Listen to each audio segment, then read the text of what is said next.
Alléluia. Nti fafa na mi no vinyo le Kristo me. Enuyere ga kerenye plola. Akwena Yesu de fe edosio on le bien pas gome. Nkeke si ankeke. Akpe le Yesu fon comme. Gbe ya ga lo gbo le ga fofo ya mala.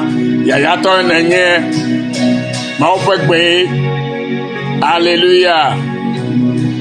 Your love is kind. Ihu apololola enyelolo fatwa de la.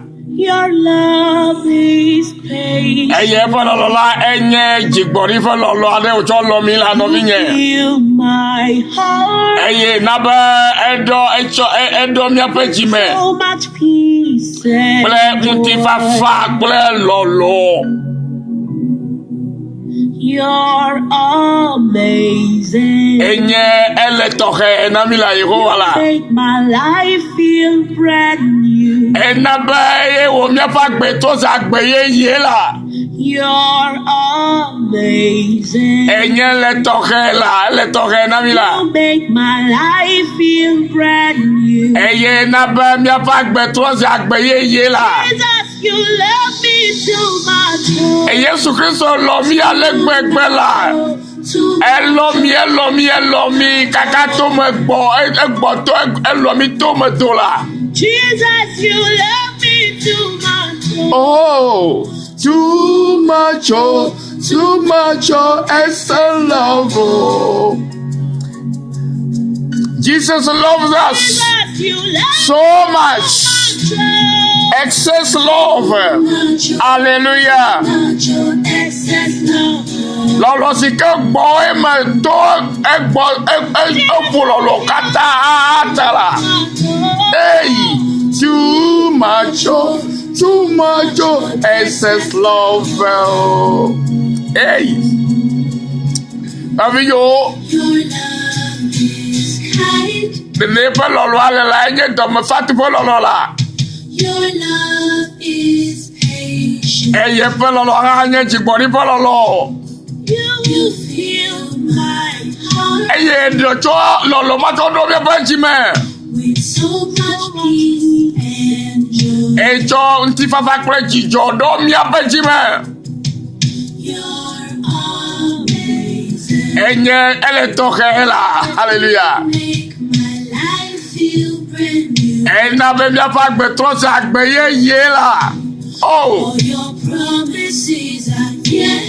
Ela ba wo gbe to la nye ela. And you're not a man, you never lie. Me dala la pa o la me nya me gbe to nye ba dala pa o la. Too much. Oh, too much, it's a love. Oh. Hallelujah. Hey. Oviye se kayara. Love me too much. Hey. Too much, excess love. Oh. Hey.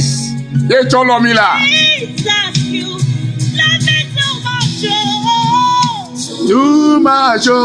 Too much, excess love. Oh, yeah. Hey. Adanya ba lolo ga Yesu cholo anovinyela. Oh. Too much, excess love. Hey. Novinyela vivilo. Se ha fenya ora la. Ah, Yesu akpelo la. Too much. Hallelujah. I love que ma to lo mi le lo si ke yo mi. Lo mi gbo e ma to e ma la. Wu lo si lo la. Hey. Never love you re ala kure biata. Lo mi to. Ah, lo mi ye. Minya ya la to go bio. Bele kuku na mi la. Lolo ale. Enyo lolo si ke egbo e ma la. Ewu lolo kata la. Eto lolo kata ji la. Oh. Hey. Jesus loves us. Hey. Jesus loves us, my brother, my sisters. He loves us too much. With excess love. Alléluia. Jésus nous aime tant. Il nous a tant aimés. Oh ma soeur, mon frère. Son amour est un amour excellent. L'amour qui surpasse toute compréhension, toute intelligence. L'amour qui est au-dessus de tout amour. Alléluia. Oh.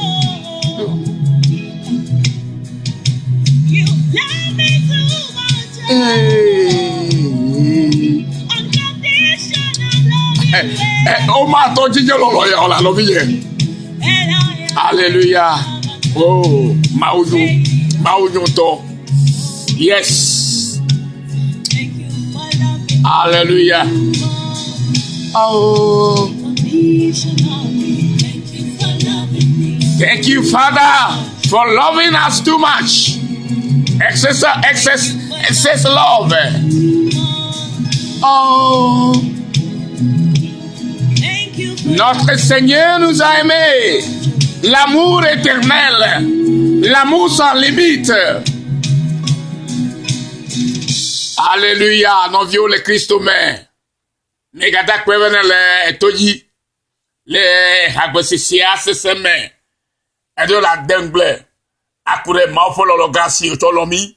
Kefo lolo katata. Ega wu. Ganye lolo sike. Batome do miaglo. Alléluia. Etomo do lolo atome do. Alléluia. Yevo toto mo do ta ye chovia. Ye cho Yesu Kristo kleva kure. Nye kule otaba miakwo agbe. Lovinye le Kristo men keke ye gwenye esianami. Nami okata le Kristo eme. Nami okata le agbe. Ve anigba yaji. Egbe la mediba mido la doji miaka doji si nde ka le miafe agbe nkeke ome. Ye nyebe le ko. Ye nye siabana. Ejebe mianya amesiketo mi nye kom la gbe nigba yaji. Alo la gbe no nigba yaji. Amekato mi nye komo. Ejebana alebana mi asi alesike yo hale nyene. Bana tole ko eji ame no le ko eji ame. America mageto chifo va bo po. Even though Jesus Yesu Kristo ntoa. Ke nyemi afa de lala. Mageto chifo va o. Ke ma wo bana eto amareji va. Nene ma wo afa no ma. Ego bana eto alo no la amesi. Eye ne yeba eva ma jesi to kokomo la manya me pour vi ke tutu na nyawo bo nyeklo la mi jesi ba mawo nye mi afofo nyeklo la mi jesi ba Yesu Kristo nye mi apa de la eye o jaba mesi kenye mi apa fofo alo de la na mi la ye mi adi eye mi anu agbena ela ba me gble ba la eye me le gblon koko bana le ejebana mi anye badari ma ofolo siko cholo mila efolo katata yekro mi nyanye le badari bible agbona mi bere ma wo amede ye nto fe nonome enu ma ofo nonome enu wo edo mutukple nyolu ye ma wo onye miawe wo mialo ko o no vinye manyo wo do ku o ma wo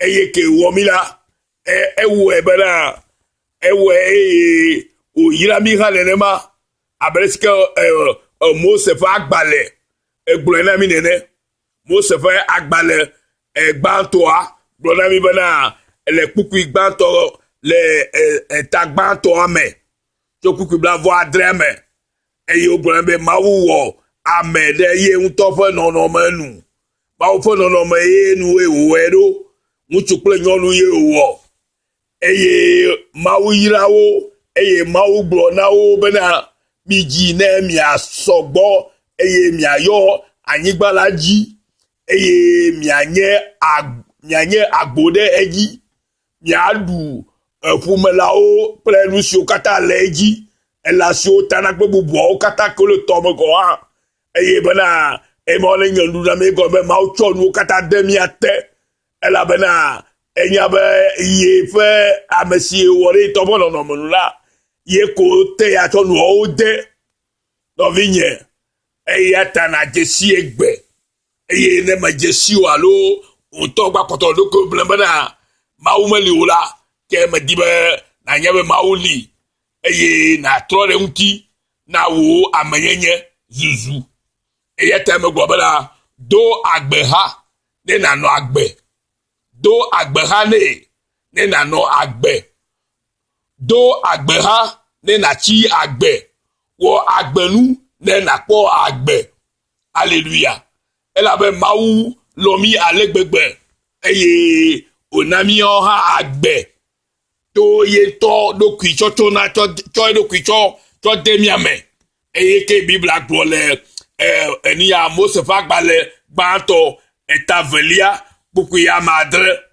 azo Yehowa mawucho anyi me ame eye ogbo agbegbogbo de efe nwoti me ale amelasu luvo gbagbe hallelujah luvo gbagbe mi trozu esike mawuto wo mi le to fo no monu vola esi ocho anyi cho wo mi la e wo mi be iye ocho to fa agbegbogbo to demiame mawuto mi efe agbegbogbo demiame alléluia et français que nami be Dieu créa l'homme à son image il le créa à l'image de Dieu il créa l'homme et la femme et l'Éternel Dieu forma l'homme de la poussière de la terre il souffla dans ses narines un souffle de vie et l'homme devint un être vivant. Maubo agbegbogbo remiame. Esi chom anyigba kecho omivoa. Alors anyikocho omivola yen tofe gbogbo kenya agbela ye gbore nye kulome bemi chi agbe. Alléluia. Eyata eminyo amegbagbo ro, eyata mi la gbero. La be ma fe agbegbogbo ye le miame eye temi la gboro no vi yo male mi ayo le kapofo ya me eye ma gbo be na sike we vola ye yira miame gbeto o be na mi ajideji eye mi ado anyigbaji eye mi apatera anyigbaji eye anyigba manu o la o la nyemi apo ndudu pe mi apo nusi o apere mi ati bana mi atoma anu agbesiko to de miame le egota eye yefe gbogbo anabe yesi ko to de mi anu agbe la yigbaji ne mi aton ajenu eye ta me dibe egbela do wo no vi sikele toji ka fo mala me dibe na do agbeha na ko be haka do mo ye lo ma ha do agbeha ne me ga do ku eku ha o amesem sikele agbeha do la enu agbe. Alléluia. Et était Bible en bleu, n'a mis le Hiob pas gbem le habeli. La Hiob pas gbaleme. Hiob pas gbale ta blavo ve. Kuki blavo le kebelani. Jeholo pli eye ngo afa. El amenato esiame jogbonye ava jiwo. Jeholo pli eye ngo la fa. Eye to esiame la jogbonye ava jiwo. Agbe sikele mori. Ye la to Jeholo pli ye anyale ka gbea o ti me na nero me gblo eva ile nyalo mo bala o mo du agbea o ela be nu se nu ko du na la vovole hu akegbe me goro be mi la gbedu mi le du agbe o mo du agbo o nu ale ma o tue na mi bele mi ano ele ye pe nyanu le ke tutu di be mi nero la ye mi atom no ale be na mi atoma jenu le mi pa gbelo yo katama ale be na agbe ape agbe ake to te mi amala bena nenu agbele mi amada cho ide mavo me hallelujah la be ma o me kuna o ma o ya me kuna gbere o etila ya la ku eye gake ma o sikanye gbogbo agbegbogbo mi amala ma ku o eye ta o jebena eye ta to via Yesu Kristo bena ne ba do peji na mi be ye fa agbe si cho te mi amala mo le kuku gbe po gbere o eye ta je we mi anu agbe ale dodo nu ale bena agbe masike cho de mi amala matsro ke bon akpɔ agbe mavɔ eye nye agbe si ke nye agbe si ke ananyi ɖa le Yesu ƒe ŋkɔme ta nɔvi yiwo egbe la yewo wɔ asi nye míaƒe me la si ke nye míaƒe wɔla ke nye míaƒe Mawu la eya ye na agbe mi eya ta agbe si ke na mi la nye agbe si ke sɔgbɔ eye nye agbe si ke ɖɔ kple agbegbɔgbɔ si ke nɔa míame be míate ŋu awɔ nɔ agbe adze míaƒe Mawu nu eya ta Biblia gblɔe nyuie ɖe bena dze xɔlɔ kpli eye eŋuwo le afa eye nakpɔ dzɔgbonyui le anyigba ya dzi nɔvi yiwo egbe la ame geɖewo dze xɔlɔ fitifitiwo dzena wɔmedi be mato no le gaƒoƒo ya me be ɖe do agbe ha ne nanɔ agbe ehadodo wo ɖe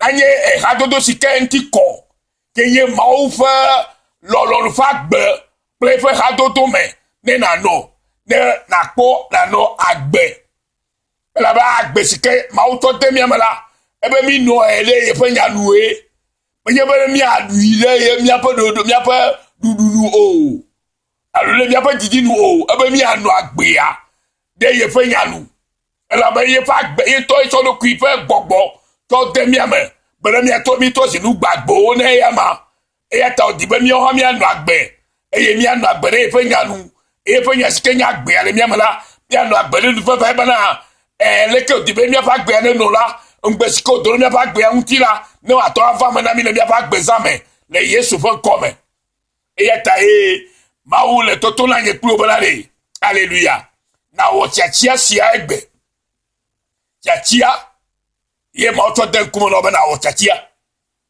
aleluya ne me yi ɖe Mose ƒe agbalẽ ame atɔ̃lia me Mose ƒe agbalẽ atɔ̃lia me medi be míayi ɖe afi ma Mose ƒe agbalẽ atɔ̃lia me etabla atɔ̃ medi be míaɣli etabla atɔ̃ kpukpui wuiasiɖeke kple blavea míaɣli le ƒe gbe me meta dziƒo kple anyigba na mi be metsɔ agbe kple eku yaya kple fiƒode ɖe le mia ŋkume ɖom eya ta mitia agbe be mia kple wo dzidzimeviwo mianɔ agbe eye nalɔ Yehowa wo Mawu la ɖo to eƒe gbe eye naku ɖe eŋu elabena eya nye wo agbe bena nanɔ agbedidi le anyigba si ŋu Yehowa ka atam ɖo be yeatsɔe na fofo Abraham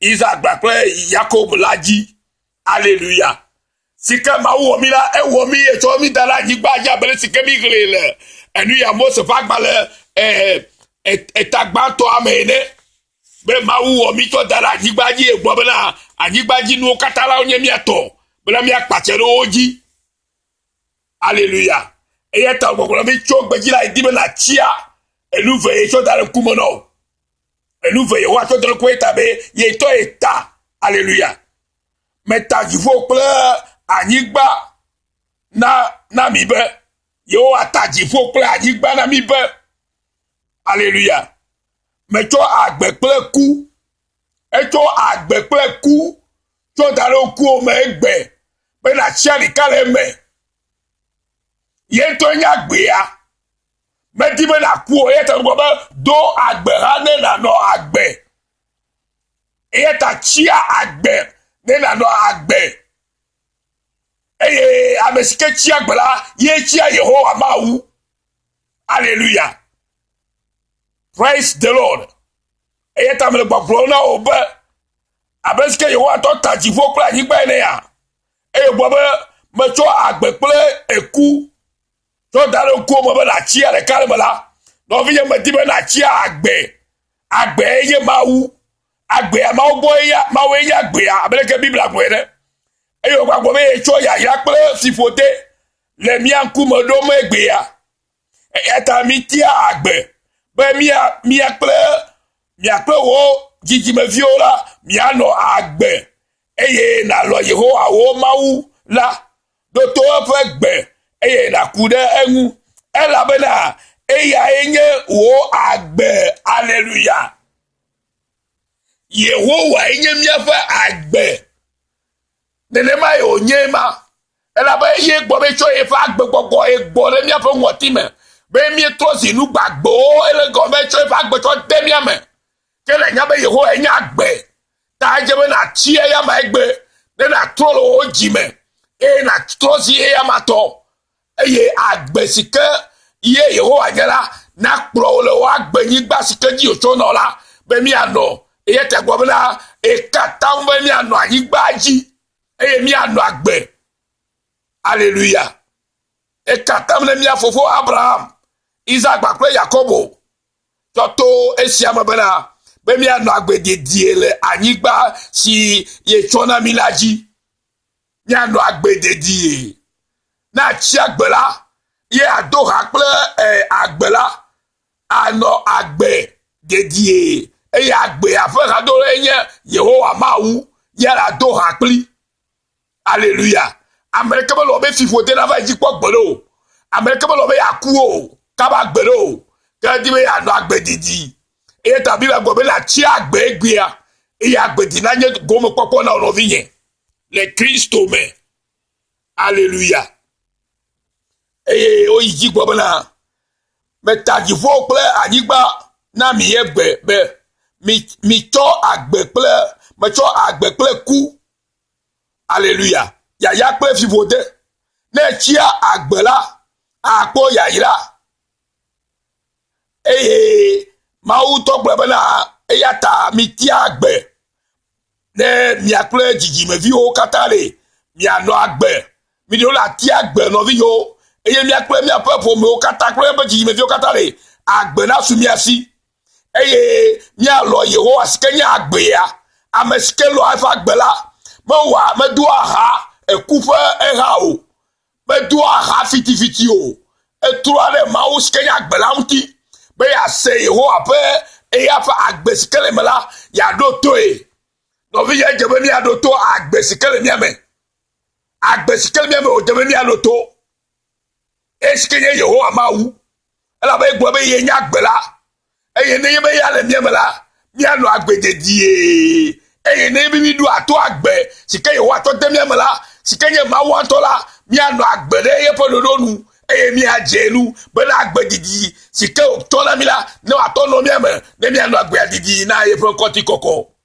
eye ale vevere nye klo la be gbe la esike Yehowa to nu ina no so na mi keke na yigbaji wa egba yigbaji nu mo to si mawu na mo egbe ma eye enye be la ne ti afifode ma o me ti be fifode na ba ji o ma o me ti be na ku o ma o be didi enye be la no agbe la be ye to ya agbe eye so demo eye to si nu gbagbe tara eje be na no e ti be na no agbe eye ta e wo to enu yo to da lo kunu no egbe ya be na otiatia na do hakple na do agbe ha ne na lo agbe na do agbe ha ne na chi agbe wo agbelu ne na po agbe ela be egbe la lusio mi o so be mi ami pache loji la o amegoro so ba o ma una o le ko egbe ya to go vi o mele yo mele ga popo ya me egbe ya eluya busubo ba bo le hiya me e ya bo gbo be to gbenu oye ka o nya to gbo mo nyi oye eye ojo obube ati pepe oju ato afi akere maunti ao ma obe me yene ne mayo ye tonti o akero seka ye kenya gbia o me tu o me po agbesi o to de o mo ta o le agbe adila ati pepe o me ya kere nye pri ogbela enuneke Christopher na mi be to nya te feva fiami e kufu na mi be na agbe alere la ye Yehowa agbe sikemi akpo agapo jila ye to Kristo manami bena nouveau sikemi lo to gomejeji ato ada prefa mela maganu fiale mi ajo ela bena o va to fu kokko wa correcta de kore enti de miata bena wa choku kamale miati na agbe na sumiasi azo agbe so asio no vinye ne be wotati ya agbe la nya bena ye nye agbe no la ye le do hakpe ne do hakpe agbe ne do agbe hala ano agbe eye amekanya agbe abekato do agbe haya ku ne be ye Yehowa mawu yo ne be ye Yesu Kristo yo wa ye ale kakwe ye nya agbe nala eye ta no vinye madibe na toji be egbe ya eye nya si le gbɔ va ya la naka asi tinti nɔ elabe tsi si ke le me la mawu ƒe nɔƒe eye wònye agbe ƒe nɔƒe si ke le me o eye wòdi be na xɔ yeƒe nya sia ne na nye agbe ƒe ati zɔti na o ne na tɔ me anɔe abe si ke edze ne eye ta Biblia gblɔ bena mi gable mia ɖokui o ame ɖeke meɖo afɔwu le Mawu ŋuti o nu si ke ame ɖe do la ye ke le amia nɛ eye nu si ke ŋti la ya do le ŋti la me la ŋti la anye gbegble ke nu si ado le gbɔgbɔ me la anye agbe mavɔ ye galatɔwo ƒe agbalẽ eta ma de kpukpui ama adre kple ame nye agbɔ na mi. Ne vous y trompez pas, on ne se moque pas de Dieu. Ce que l'homme aura sémé, il le moissonnera aussi. Celui qui sème pour sa chair moissonnera de la chair la corruption. Mais celui qui sème pour l'esprit moissonnera de l'esprit la vie éternelle. Et bien, mi gable mi adokuo o. Mi do nku ejibe ame adeke matemu afrumawu o. Nu si ame fanala eya ke o ngena esiayi. Ne efa eya untofe eya tofe jojo vo fe kula. Ekema ele nuvo fe ku fam eye le nyatefe la ange gbegble fe ku kene efa gbogbo me fe ku o la ange agbe mavosi gbogbo kokwe la nana amela fe egome kpokpo le Yesu ƒe ŋkɔme. Nɔviwo le Kristo me. Enya ya me kɔna mi fa eye wòdze be ne miatrɔ ɖe Mawu ŋuti eye miatrɔ zi Mawu tɔ eye miado ha kple miado agbe ha menye eku ha miado o. Na do ku ha la do ku ha kudo abo ye nya bosanwo ye odzi oɖu eye ya ye tɔ ye dzomavɔ menye wo amegbetɔ si ke Mawu tsɔ yeƒe agbegbɔgbɔ demetɔ ye o. Ke ne nye be dze yo me la ke fifode si ke la nɔ abosan dzi le enuwua la ye ke la va nɔ wo hã dzi wɔ ma wo di be na nɔ wo hã dzi o ta edi be na trɔ ɖe ye ŋuti egbea na ɖe ɖe kpɔkpɔ egbe la asi ke ame tsaka nɔvi yo eye megblɔ be ne ŋɔtsevi dzidzi menye mekpɔ nuteƒe kpɔ le agbogbo wobe agbogbo za egbe numɔwo womenye nu ɖeke o nugbalowo nye meyi teƒe kpɔ eye mekpɔ etrevi ɖe le fi ma ye mekpɔ kaka be kpɔ amegbetɔ le loko fum la eye egbe la azama gakpɔtɔ eye ŋɔtse dukɔ gba ɖuɖum awo mehia o mi magaɖu azamawo o eye Kristo va na mi xixia me godo tɔgbewo ƒe nu mi ɖe asi numa wɔwɔ ema ma tɔ ma de mia dzi o eye nye busubɔ ke ŋɔtse dukɔ tsɔtsɔ ye ɖe ko dzi da ɖe mi gbe numa ya zɔ eye edze be mi agblɔe ne ŋɔtse dukɔ ne trɔ dzime ne wòle ɖe asi agbogbo enu eʋu kɔkɔɖi ƒe gbɔgbɔ ma ne nɔ te le ŋɔtse nutoa me eye le anexɔ kple afi ɖewo hã wogblɔ bena ekpetsɔtsɔ mawo nye gbɔgbɔ vɔ ƒe dɔwɔnawo mi nɔ te nu ma eye wodze be miagblɔe ne mianɔ te o elabe matɔ va de dukɔa dzi o matɔ de amegbetɔwo dzi o elabe agbe mele nu ma me o Yehowa ye me agbe le miatɔgbewo miedawo mia fofowo mele gblɔwo ne miegbea bena numawo agbe mele me o eye miatrɔ le numawo yome elabe Mawu mewɔ amegbetɔwo wole tsɔ amegbetɔ ƒe ʋu ɖe atsɔ sa vɔ kabe woakpɔ ɖeɖe o Yesu Kristo le va sa vɔ ɖe mia ta egbe numawo le nu gɔme le nu gblẽm eye wotsɔ amegbetɔ ƒe ʋu va sa vɔ ɖe enu ekpewo kple atiwo bena woakpɔ ɖeɖe woakpɔ xɔxɔ ema nye busunya enye nugbegble ke Mawu meda asi ɖe dzi o Mawu ɖeka ye tsɔ etɔ ƒe vi na mi ɖe eƒe ʋu kɔkɔ la dzi be miaƒe nu vɔwo la tsɔtsɔ ke eye ta mi ɖo la amegbetɔ ƒe ɖo la asi numawo ŋuti eʋeviwo le asi numa ŋuti kabletɔwo le asi numa ŋuti amegbetɔ ƒe katã togo le asi nu vivitime nuwɔnawo ŋuti eye bena togo ne trɔ zi Mawu ƒe dukɔ abe sike Mawu tɔ tia togo be la nyo le ene le Yesu ƒe kɔme elabena eʋu maɖifɔ le kɔkɔm ɖi ɖe nu maɖabaɖawo wɔwɔ ŋuti eye le dua gblẽm eya ta wotsɔe na mi be miagblɔe mavɔ tɔe eye ɖeɖe nava le Togo le Yesu ƒe kɔme ɖeɖe nava le Togoviwo eya ta Togovi ke le nya ya se gaƒoƒo ya me Baba na to le bo sasamba yo me. Na to le nu fiti yo me.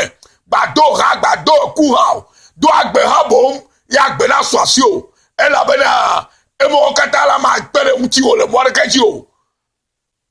Baba ma pere muti o mo ka ji o me gbo. Ale no ko gble ma be ya agbe mele bo. Atiko wale. Agbe mele me na o ya o. Ma o so agbe gbogbo do ya me. Hallelujah. Especially wale agbegbo mele me na amegboto. Hallelujah. Nous si o kala nous ore agbegbo mele me na mi amegboto be ye ji mi ato akpo agbo. Ma wo ye bi amagbe. E ta je mi ato renti egbe ya. Na agbegbo na sumi asi. Le Yesu Christ va comme. Alléluia. Et je prends aujourd'hui le ciel et la terre à témoin. Je vous offre le choix entre la vie et la mort, entre la bénédiction et la malédiction. Choisissez donc la vie, afin que vous viviez, vous et vos descendants. Choisissez d'aimer l'Éternel, votre Dieu, de lui obéir et de lui rester attaché, car c'est lui qui vous fait vivre et qui pourra vous accorder de passer de nombreux jours dans le pays que l'Éternel a promis par serment de donner à vos ancêtres Abraham, Isaac et Jacob. Le Deutéronome chapitre 30, 19 à 20. Et yata, miada si miano no beble. Amaleke me doa regre maunu. Yata Bible a dit do not deceive. God cannot be mocked. A man reap what he sows. Whatever sows to please their flesh, from the flesh will reap destruction. Whoever sows to please the spirit, from the spirit will reap eternal life. Galatians chapitre 6, versets 7 to 8. Ne vous y trompez pas. On ne se moque pas de Dieu. Ce que l'homme aura sémé, il le moissonnera aussi. Celui qui sème pour sa chair moissonnera de la chair la corruption. La corruption. Mais celui qui sème pour l'esprit moissonnera de l'esprit la vie éternelle. Alléluia. Et yata miga blemia dokuo. Alléluia. Praise the Lord. Miga blemia dokuo. Mi don kuejiba. Ame adeke matengu aflumawu o. Lusi ame fanala eyake ongena esiayi. Ne efa eyanto efa eyanto pe jojo vo fe kula ekema elenu vo fe ku fam eye le nyatefe mela angegbegble fe ku. Ne kene efa gbogbo me fekuo la ane agbe ma vosi gbogbo kokela na la ane anaula le galate to fa gba ta ma te pupu ya ma tre heide amenyi ame no vi nye ma o le ira o e la ba nya sia o la o va gbo o e ya se go me kle ma o gbogbo pe amepepere un le Yesu fon come ke kene jeji na o no vi Yesu nyo o iram Maulolo avoadi dura le Kristo ma e ga chok ba fanya si orida ma one no plus Kristo Yesu bon come amen.